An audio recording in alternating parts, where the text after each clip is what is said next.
आशा की किरण।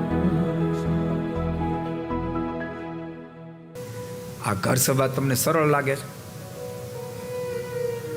હેલી લાગે છે તમને? 1800 કેટલામી છે ઘર સભા? 1855મી છે.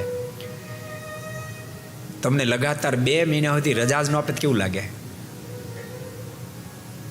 તે 1855 દિવસથી કોઈ રજા જ ન આપી, બોલો, આખા સ્ટાફ. આ કોઈને રજાનો દિવસ જ નહીં, વિચારો તમે. અને ભક્તો પાછી એક સ્થાનમાં, તમારો જોબ એક સ્થાનમાં, અને તો રોજ અલગ અલગ સ્થાનમાં. કાલ ક્યાં હતા? કાલ હતા ઓસ્ટિન, પમદી લબક હતા.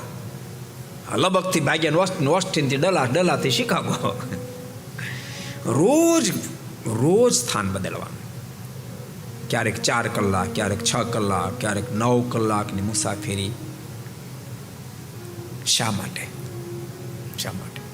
આ ભગવાન શ્રી હરિ કોઈકને ઓળખાઈ જાય એટલા માટે એનું કામ.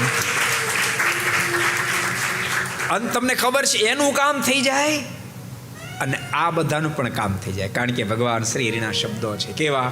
મારે એક જીવને કોઈ મોક્ષના પથ પર ચડાવે ને આખું બ્રહ્માંડ ભાંગી જતું હોય અને એને કોઈ ઉગારી લે અને જેટલો રાજી થયો એટલો એના પર રાજી થાવ છું. એટલા માટે સંતોનો દાખલો. અને ભક્તો આ ઘર સભા ઠાકોરજી જ ચલાવી રહ્યા છે. પ્રગટ પણ એને જ કરીએ છીએ. અમે કોઈ દી વિચાર્યું નહોતું ઘર સભા જેવું નામ રાખશું.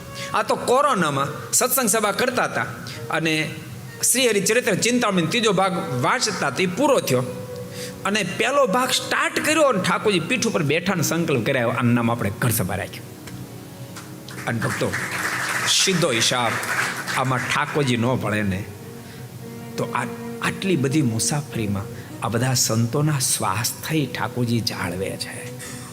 એ કેટલું કઠિન કામ છે. હાલો આપણે ઘર સભા કરવા પહોંચીએ પણ શરીરનો હાજરે શું કરો કહો? બધા 1855 દિવસથી આપણે કોઈના સ્વાસ્થ્યમાં કોઈ પ્રોબ્લેમ ઠાકોરજી ન આવવા દે. એ કેટલી મોટી કૃપા, કેટલી મોટી કૃપા. એટલે મને તો ઘર સભા કેવી ગમે છે, તમને સાંભળવી ગમે છે, પણ ઠાકોરજીને ઘર સભા કરાવવી ગમે છે. એટલે ઘર સભાની આપણી આ યાત્રા ચાલી જાય. બાકી મને કરવી ગમતી, તમને સાંભળવી ગમતી, પણ ઠાકોરજીને કરાવી ન ગમતી તો આપણે શું કરી લઈએ? કહો, ધાડ દઈને ગળું બંધ કરી દે કરો હું તમે?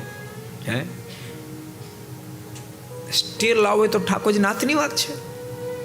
એટલે આપણી મહેનતનું પરિણામ નથી, ઠાકોરજીની કૃપાનું પરિણામ છે.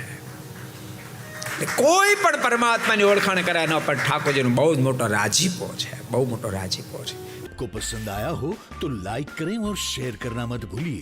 सब्सक्राइब करें सरदार कथा चैनल को और बेल आइकॉन पर क्लिक करना मत भूलिए लेटेस्ट वीडियो सबसे पहले पाने के लिए.